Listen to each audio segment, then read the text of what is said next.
بسم اللہ الرحمن الرحیم قل اوحی الی انہ استمع نفر من الجن، کہہ دیجئے اے نبی کہ میری جانب وحی کی گئی ہے کہ جنوں کی ایک جماعت نے سنا۔ کس کو سنا؟ قرآن کو سنا۔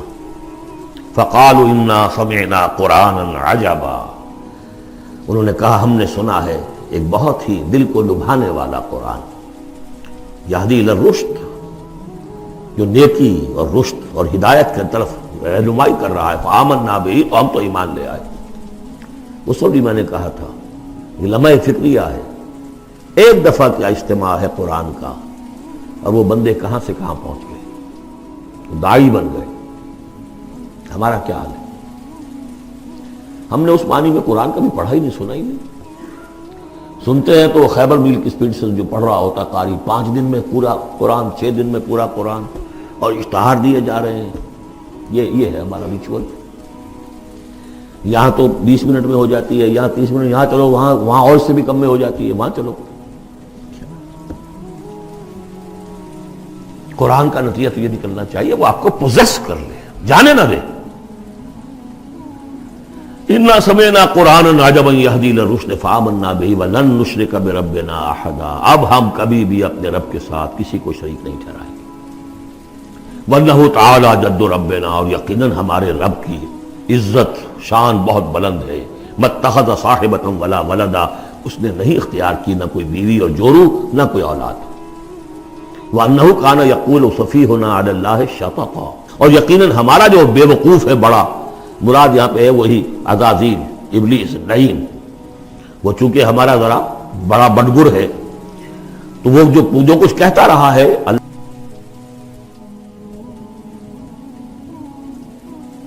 وَأَنَّا ظَنَنَّا أَن لَّن تَقُولَ الْإِنسُ وَالْجِنُّ عَلَى اللَّهِ كَذِبًا، ہم تو اس گمان میں رہے، خوش گمانی میں، کہ جن اور انسان اللہ تعالیٰ کے اوپر جھوٹ نہیں باندھیں گے، لیکن وہ بدماش تو جھوٹ باندھتا رہا۔ ہم نے اپنی شرافت میں اس کی بات کو مان لیا۔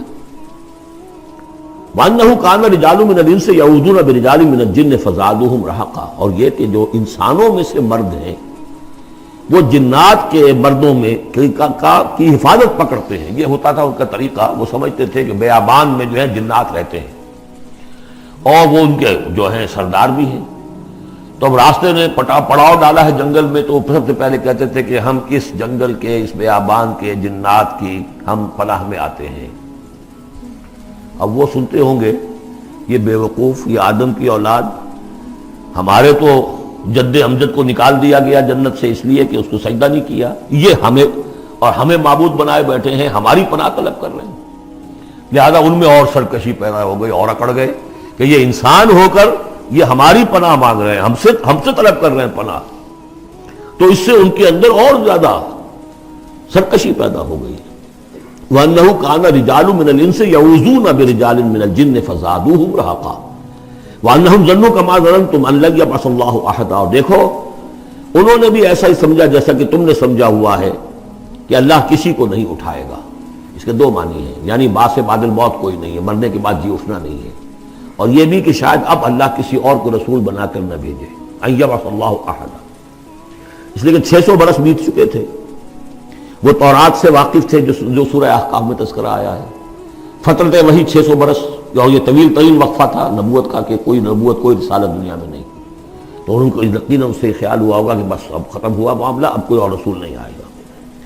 وَأَنَّا لَمَسْنَا السَّمَاءَ، اور ہم نے ذرا ٹٹولا آسمان کو، ہم نے چاہا کچھ خبریں لے کر آئیں ذرا غیب کی۔ فَوَجَدْنَاهَا مُلِئَتْ حَرَسًا شَدِيدًا وَشُعُبًا، تو ہم نے تو پایا اس کو کہ وہ بھرا ہوا ہے سخت چوکیداری سے، اور انگارے رکھے ہوئے ہماری ہمیں کھدیڑنے کے لیے۔ یعنی یہ کہ ہمیں معلوم ہو گیا کہ کوئی واقعی وقت ایسا ہے، کیونکہ یہ سارا انتظام خاص طور پر جب کہ وہی یہ نبوت آتی تھی تو اہتمام کر لیا جاتا تھا۔ عام حالات میں کوئی بات نہیں، روح اتر رہے ہیں فرشتے، اور یہ جو ہے یہ آگ سے بنے ہیں، وہ نوری ہیں یہ ناری ہیں، کچھ نہ کچھ ان سے یارانہ گانٹھ کے کچھ نہ کچھ ان سے لے لیتے تھے، یا یہ کہ اچک لیا، من استرق سرقۃ، کسی نے کوئی چیز جو ہے کہیں سے لے لی۔ لیکن اب جو ہم نے دیکھا ہے آسمان کو، تو واقعی وہاں تو بڑے سخت پہرے لگے ہوئے، یعنی کوئی نہ کوئی وحی کا سلسلہ ہے اور نبوت آ رہی ہے، اور وہ نبوت ہمیں تو مل گئی، ہم جا کر سنائے کلام اور ہم ایمان لے آئے۔ وَأَنَّا لَمَسْنَا السَّمَاءَ فَوَجَدْنَاهَا مُلِئَتْ حَرَسًا شَدِيدًا وَشُهُبًا وَأَنَّا كُنَّا نَقْعُدُ مِنْهَا مَقَاعِدَ لِلسَّمْعِ، اور ہم وہاں بیٹھا کرتے تھے، وہاں پہ گھاٹ میں بیٹھا کرتے تھے کچھ سنبل لینے کے لیے، مقعد بیٹھنے کی جگہ، مورچہ جہاں پہ بیٹھا جائے، ہم وہاں پر اپنے ٹھکانوں میں بیٹھا کرتے تھے۔ فمن یستمع الان، لیکن اب اگر کسی نے کچھ سننے کی کوشش کی، یجد لہ شہابا رصدا، وہ پائے گا اپنے واسطے ایک انگارہ گھات میں، میزائل پیچھا کرے گا اس کو۔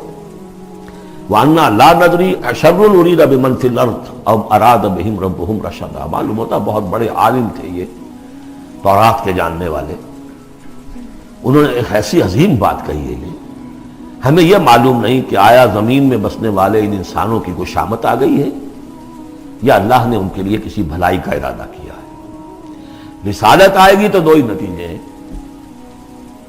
یا تو کوئی عذاب آنے والا ہے، اس لیے کہ وما كنا معذبین حتی نبعث رسولا، یا تو کوئی بہت بڑے پیمانے پر انسانوں کی شامت آنے والی ہے، جیسے قوم نوح، قوم ہود، قوم صالح کا حشر ہوا تھا، وہ ویسا ہی حشر ہونے والا ہے۔ اللہ لا نظری، ہم نہیں جانتے، اشر اریدا بمن فی الارض، زمین والوں کے لیے کسی شر کا فیصلہ کیا گیا ہے، ام اراد بہم ربہم رشدا، یا ان کے لیے ان کے رب نے بھلائی کا، خیر کا ارادہ کیا۔ ظاہر بات ہے نبوت اور رسالت محمدی خیر پر منتج ہوئی۔ وَأَنَّا مِنَّا الصَّالِحُونَ وَمِنَّا دُونَ ذَلِكَ، اور دیکھو ہمارے اندر نیک بھی ہیں، جنات نیک بھی رہے ہیں اور دوسری طرح کے بھی ہیں، بد نہیں کہا، یہ ہے حکمت تبلیغ، بروں کو بھی برا نہ کہو، ہاں دوسری قسم کے بھی ہیں، نیک بھی ہے اور دوسری قسم کے بھی ہیں۔ کُنَّا طَرَائِقَ قِدَدًا، ہم تھے مختلف راستوں پر جو کہ ایک دوسرے سے پھٹے ہوئے تھے۔ یہ قددا جو آیا تھا نا، قدت قمیصہ، پھٹ جانا قمیص کا۔ وَأَنَّا ظَنَنَّا أَن لَّن نُعْجِزَ اللَّهَ فِي الْأَرْضِ وَلَن نُعْجِزَهُ هَرَبًا، اور ہم نے یہ جان لیا کہ ہم اللہ کو عاجز نہیں کر سکتے، ہرا نہیں سکتے، نہ زمین میں بھاگ کر، اور ہم کہیں بھاگ کر اور زمین میں اللہ کو شکست نہیں دے سکتے، اس کی پکڑ سے نکل نہیں سکتے۔ وَأَنَّا لَمَّا سَمِعْنَا الْهُدَىٰ آمَنَّا بِهِ، اور ہم نے تو جب وہ ہدایت سنی، الہدا سنا، اس کی استماع ہم نے کیا، ہم تو اس پر ایمان لے آئے۔ فَمَن يُؤْمِن بِرَبِّهِ فَلَا يَخَافُ بَخْسًا وَلَا رَهَقًا، تو جو کوئی بھی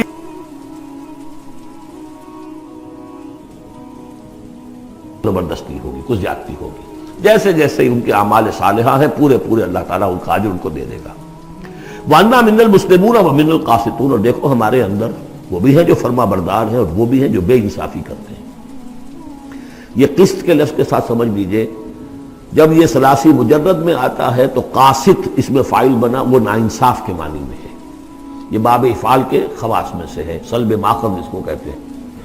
جب باب افعال میں آئے گا تو اس کے معنی ہے عدل و انصاف، اور جب ثلاثی مجرد میں آئے گا تو ناانصافی۔ قاسطون فمن اسلم فاولئک تحروا رشدا، جو لوگ اسلام لے آئے، اطاعت قبول کر لی، تو انہوں نے تو گویا کہ ڈھونڈ نکالی خیر کی راہ، نیکی کی راہ انہوں نے تلاش کر لی۔ وَأَمَّا الْقَاسِطُونَ، اور جو بے انصاف ہے، فَكَانُوا لِجَهَنَّمَ حَطَبًا، وہ لوگ جو ہے پھر جہنم کا ایندھن بن کر رہیں گے۔ یہاں تک ان کی تقریر ہے جو انہوں نے تبلیغ کی ہے۔ اب جو بات آگے آ رہی ہے یہ خود اللہ کی طرف سے کلام ہے، ان لو استقاموا علی طریقۃ لاسقیناہم ماء غدقا، اور یہ کہ یہ اگر لوگ اپنے اس طریقے پر جو طریقہ انبیاء کا تھا، جو آدم نے دیا تھا، جو نوح نے دیا تھا، یہ چلتے رہتے تو ہم انہیں خوب پلاتے، پانی بھر بھر کر خوب سیراب کرتے ان کو۔ یہاں لفظ طریقت آیا ہے قرآن میں، شریعت، طریقت۔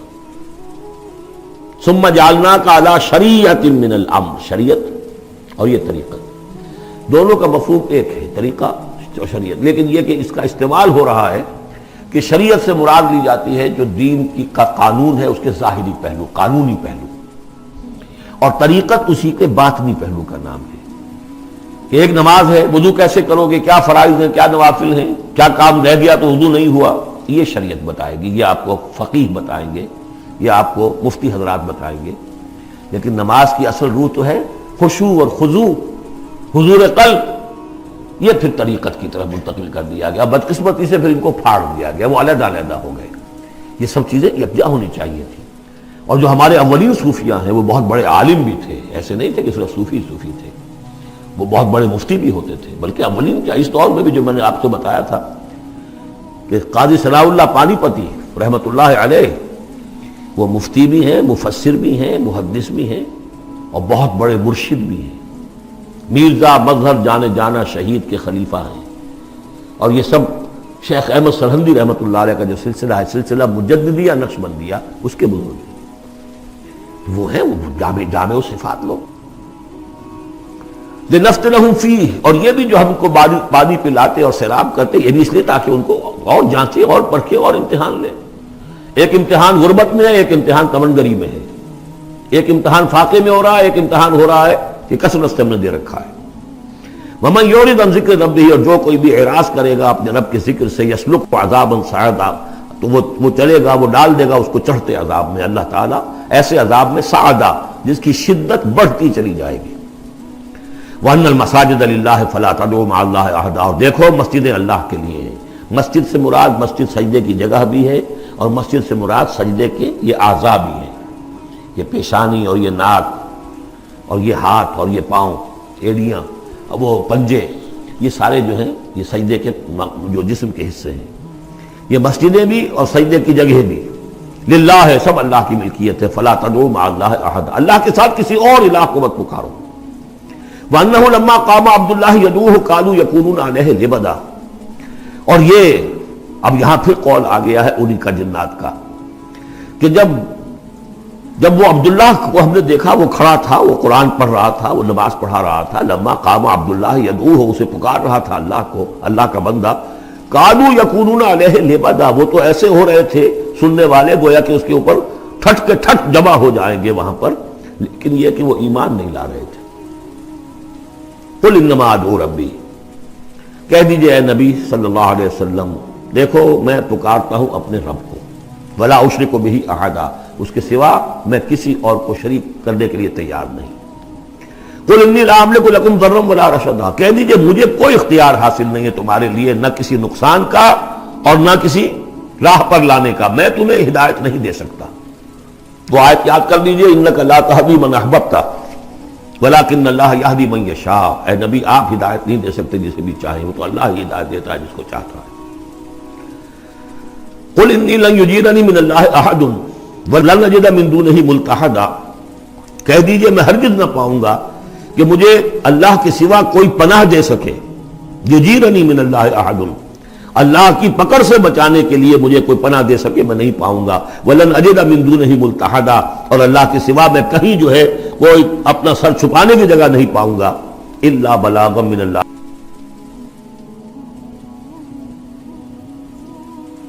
فریضہ سے انجام دوں. اگر میں نے یہ کام نہیں کیا تو میں پکڑا جاؤں گا. فَلَنَسْأَلَنَّ الَّذِينَ أُرْسِلَ إِلَيْهِمْ وَلَنَسْأَلَنَّ الْمُرْسَلِينَ، ہم تو پوچھ کر رہیں گے ان سے بھی جن کی طرف رسولوں کو بھیجا، اور پوچھ کر رہیں گے رسولوں سے بھی. وَمَنْ يَعْصِ اللَّهَ وَرَسُولَهُ، جو کوئی بھی اللہ اور اس کے رسول کی نافرمانی کرے گا، فَإِنَّ لَهُ نَارَ جَهَنَّمَ خَالِدِينَ فِيهَا أَبَدًا، تو اس کے لیے تو پھر جہنم کی آگ ہے جس میں وہ ہمیشہ ہمیشہ رہے گا. حتیٰ اذا رأوا ما یوعدون، یہاں تک کہ جب وہ دیکھیں گے جس چیز کی انہیں دھمکی دی جا رہی ہے، فسيعلمون من اضعف ناصرا واقل عددا، اس وقت انہیں معلوم ہو جائے گا کون کمزور ہے مددگاروں کے اعتبار سے اور کون اقلیت میں ہے تعداد کے اعتبار سے. وہ تانے دیتے تھے نا کہ دیکھو محمد تمہارے پاس تو بیٹھے بھی ہوتے ہیں تو ہمارے کمی کاری بڑے لوور طبقات کے لوگ، اور وہ بھی چند ہوتے ہیں، دیکھو جا کے ابو جہل کی محفل بھری ہوئی ہے، بڑے بڑے لوگ بیٹھے ہوئے ہیں وہاں پر. اس وقت معلوم ہو جائے گا من اضعف ناصرا واقل عددا. یہ سورہ مریم میں بہت تفصیل سے یہ مضمون آیا ہے. قل ان ادری اقریب ما توعدون ام یجعل له ربی امدا، کہہ دیجئے نبی مجھے یہ معلوم نہیں ہے آیا جس چیز کا تم سے وعدہ کیا جا رہا ہے، جس چیز کی دھمکی دی جا رہی ہے. وعدہ اور وعید بنیاد ایک ہی ہے، اصل میں اصل الفاظ ایک ہی ہے، وعید دھمکی، وعدہ، لیکن حروف اصلی وہی ہے. آیا وہ قریب آ چکی ہے اسے، یا ام یجعل له ربی امدا، یا یہ کہ میرا رب اس کے لیے ابھی کچھ مہلت دے، کوئی تمہاری رسی دراز کرے، یہ میں نہیں جانتا. یہ سورہ انبیاء کے آخر میں بھی آیا تھا. قل ان ادری اقریب ام بعید ما توعدون، کہہ دیجئے نبی میں نہیں جانتا کہ جس چیز کا تم سے وعدہ کیا جا رہا ہے وہ قریب آ چکی ہے یا بھی دور ہے. عالم الغیب، وہی ہے غیب کا جاننے والا. فلا یظہر علی غیبہ احدا، وہ اپنے غیب پر کسی کو مطلع نہیں کرتا. الا من ارتضی من رسول، سوائے جس کو وہ چاہے اپنے رسولوں میں سے. یہ بہت اہم قانون ہے قرآن کا، اور اس میں سارا مسئلہ علم غیب کا حل ہوتا ہے. ایک بات تو یہ کہ ہمارے جو بھی بریلوی بھائی ہیں وہ بھی مانتے ہیں، 4 باتیں وہ مانتے ہیں. 3 میں نے ایک مرتبہ تحقیق کی تھی بڑی مفصل، جا کر بعد لوگوں سے ملاقات کی، ابھی میں طالب علم تھا. کہا دیکھیے ہم ثابت مانتے ہیں اس بات کو، نبی کا علم ذاتی نہیں عطائی ہے، اللہ نے جو دیا وہی ہے، نبی کا علم قدیم نہیں حادث ہے، پہلے نہیں تھا پھر ہو گیا، اللہ نے دے دیا تو ہو گیا، اور نبی کا علم غیر محدود نہیں محدود ہے۔ میں نے کہا یہ تین باتیں جو شخص مان لے میرا اس سے اب کوئی جھگڑا نہیں رہا۔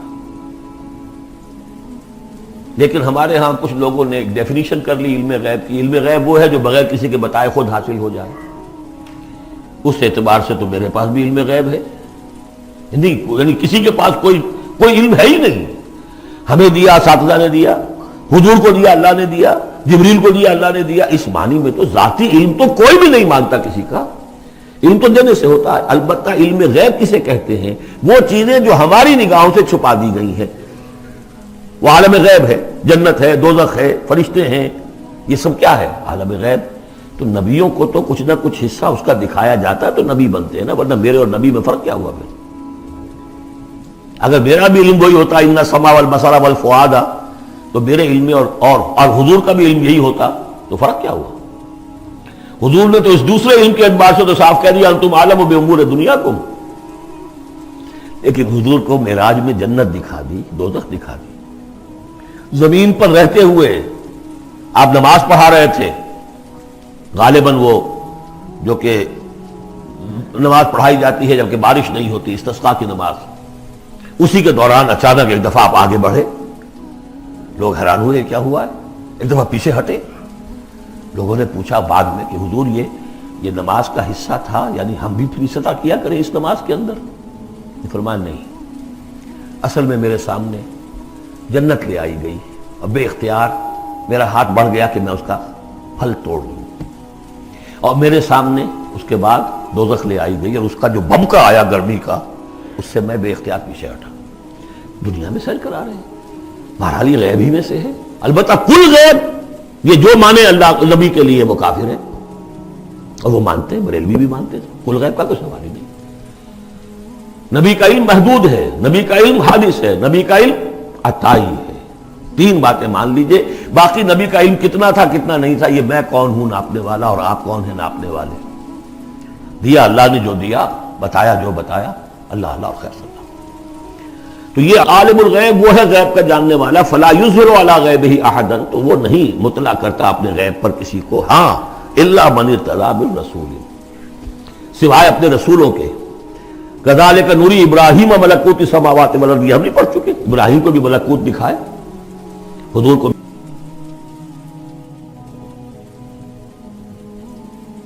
من بین یدیہ ومن خلفہ رصدا، جس کو رسول بناتا ہے، غیب کی خبریں دیتا ہے، پھر اس کے آگے اور پیچھے وہ اپنے باڈی گارڈ رکھتا ہے، چوکیدار رکھتا ہے۔ یسلک من بین یدیہ، اس کے سامنے بھی، ومن خلفہ، پیچھے سے بھی چوکیدار، حفاظت کرنے والے۔ لیعلم ان قد ابلغوا رسالات ربہم، تاکہ یہ بات بالکل واضح ہو جائے کہ انہوں نے واقعتاً اپنے رب کے پیغامات پہنچانے کا حق ادا کر دیا،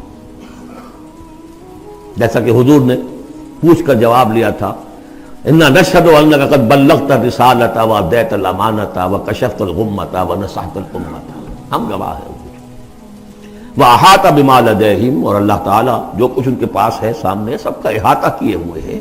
واحصا کل شیء عددا، اور ہر شے کی اس کی جو انوینٹری ہے وہ بڑی مکمل ہے، کوئی چیز وہاں سے غائب ہونے والی نہیں ہے، ہر ایک کا عدد کے ساتھ حساب کتاب کا اس نے رکھا ہوا ہے۔